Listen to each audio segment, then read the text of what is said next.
Okay, this first question I got for you: who are you? Where are you from? And can you give me a brief bio on you? I'm JMO. My real name is Geronimo. I grew up in Savannah, Illinois, which is like 3 hours from here, right on the border of Iowa.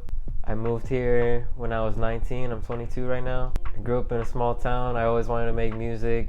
There's not very many opportunities over there to perform or to network or to go to studios or stuff like that. So I always knew I'd have to move away if I really wanted to pursue it seriously. So after I graduated high school, I just kind of took a little time to figure out how I could get closer to the city. I found this area. I told my parents I was gonna go to school here. Got a little apartment, studio apartment, moved over here. I remember hearing music, like certain songs would make me feel a certain type of way. And like for some reason, like I would wish like I could do that too. Not even like I was analyzing the beats or the vocals or whatever. It's more like just the song altogether, the song itself. Mm-hmm. I'd hear it and I'd feel some type of way. Like, how did that song just make me feel like that? I know you were talking about your song "On My Fault" and how you were reminiscing on it a little bit in your interview with the Zoo. Can you tell me what moments stand out to you when you look back at the grind that got you to where you're at now? So, in order to get this apartment, so my job where I work, pay wherever I pay, and then I make enough to survive, and then still travel and do whatever I do with my music. But before I even got to that point, the first summer that I lived here, bro, is when I started this job. In the beginning, my parents were like helping me get by and stuff. But then I got like promoted in the job, and it was all based on commission, and it's all physical labor. Lawn maintenance is what I do. Okay. So the first year that I was doing it, I was working like I was like this guy's sidekick or whatever. And I would work like 60-hour weeks, and like literally, I'm not even kidding, we would cut like 60 houses in a day. Oh my gosh, 60 houses? Yeah. In like one day? Like one day, literally. So how long did it take per house, you think? Like 10 minutes. Like he have like a really fast like lawnmower, and then like I would just run around really fast and like trim and like blow off grass clippings and stuff like that. To answer your question, bro, it was moments like coming straight home after a long ass day, 12, 14-hour shift, whatever, and just going straight to sleep, barely eating, fucking. And then when I finally came here into this new crib, bro, my older crib was probably like cut out, it's just right there, like everything's right there, bro. And to come over here and like have more peace of mind and like have furniture and like I'm in the shower, bro, and I'm just thinking about all these hours I worked and how tired I'd be coming home, and I'd be like, finally I got this fucking crib, bro. And like it all paid off. Yeah, like it was all paid off, bro. And then around that time is when the season was starting to end, because we weren't getting like as much work anymore, so it was starting to slow down, and I was starting to be able to more enjoy it. So when I made that song "All My Fault," bro, I was really just like thinking back to the whole summer just working so hard. How would you describe your sound? I know you said there's a lot of versatility in it, and that's definitely true. If you run that casino tape through, you'll hear it. But would you say that there's like the variety blends together in a way with your sounds? I would say, bro, because even when I'm rapping or when I'm singing, you might hear like certain tones in my voice that are like similar, or like just not even necessarily similar, but they kind of go together. Like sometimes I'll be rapping, bro, and then like all of a sudden like it turns like real melodic like, and it's still like rapping, like it's natural. It's just something that I do with my voice, I guess, bro. So I would say that there's certain sound, or I don't know, bro, I don't know how to explain, but there is certain things that carry throughout my music. The topics in my music, probably like if I'm, regardless how versatile what genre it is, I'm usually around the same. Sound, I really like having like a decent amount of reverb on my vocals. It doesn't always have to be the same every song. It kind of also depends what mode I'm in, bro. Because like I just dropped Casino, and I would say Casino is like a certain sound on its own, even though like I said there are some songs on there that are more versatile. But then like this was like a project that I kind of dropped specifically in this time period, and then now that it's gonna be January, I'm actually coming with like whole different flows and shit. but they're still kind of like not too far from the Yeah, you know what I'm saying? yeah. It's all like kind of on the same ramp, just going different ways in a way. Yeah, I like to say, like, you might have different styles of rap, bro, and maybe I dabble with them, but you're gonna definitely get something out of them that's JMO. This next question I got for you: can you talk to me about your latest project, Casino? Is there a story you were trying to tell through those songs? So I didn't necessarily want to get like too deep into it, but if you do break down like each song, it could get like more and more meaningful. Like for example, the Kama song. That's the very first one. When I wake up in the morning, bro, like that's kind of like the how I want to wake up, bro. Like we up and score today. Like you just wake up like getting ready to fucking like ready to make money. Yeah, ready to kill this shit, bro. And so it was kind of it's not exactly a story, bro, but it kind of is at the same time. And so like there's that one. Vegas is kind of like me thinking like things that have happened up to this point, like basically just working getting to this point, bro, and like didn't know like this was actually gonna happen, how it was really gonna work out, and then it did. Play the Card is a little bit more about like my background, like my parents' background. Also, Play the Card, I don't want to say too much.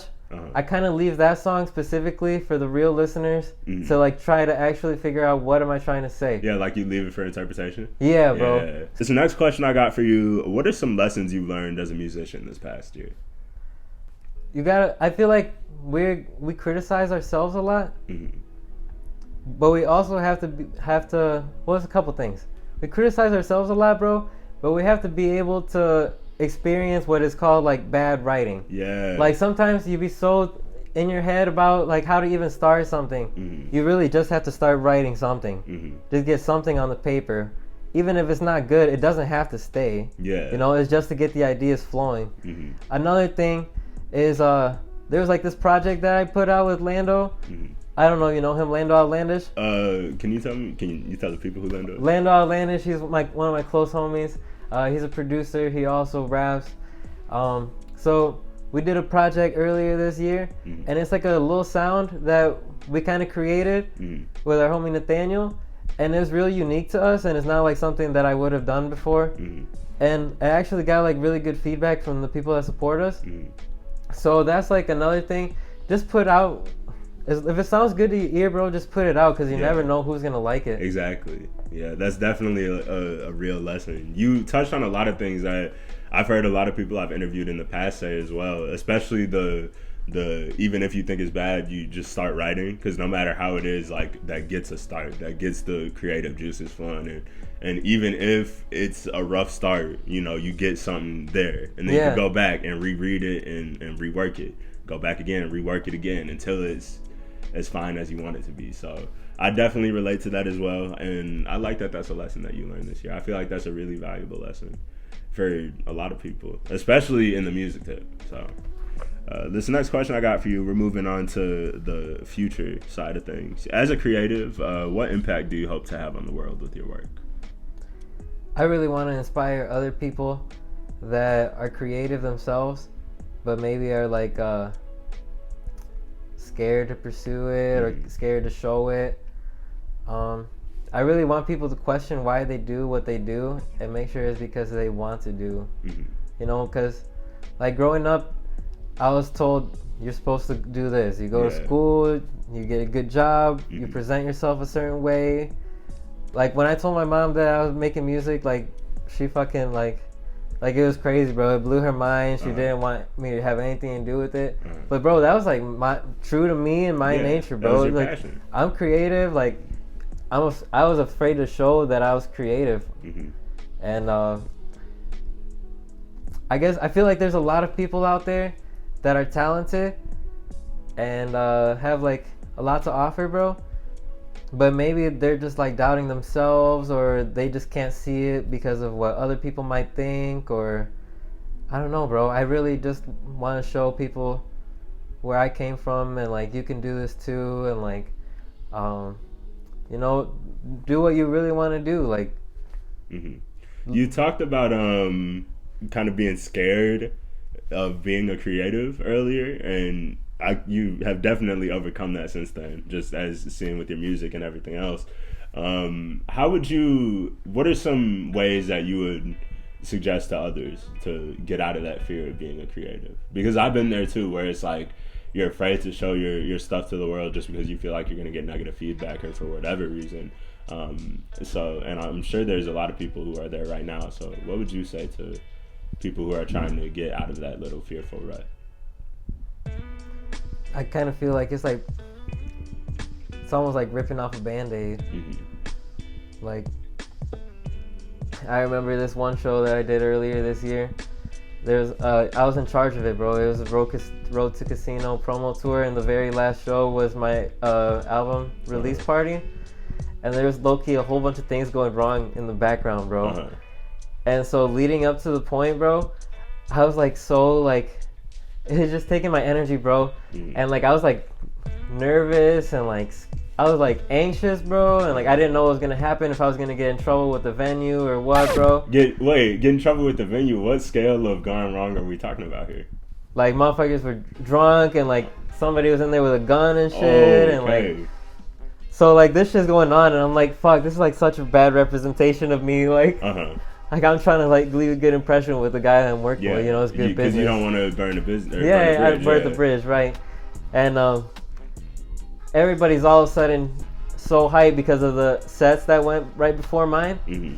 And even though I felt like not performing at all, bro, that hype was I just had to, fuck it. Mm-hmm. And I just, it came out of me, bro.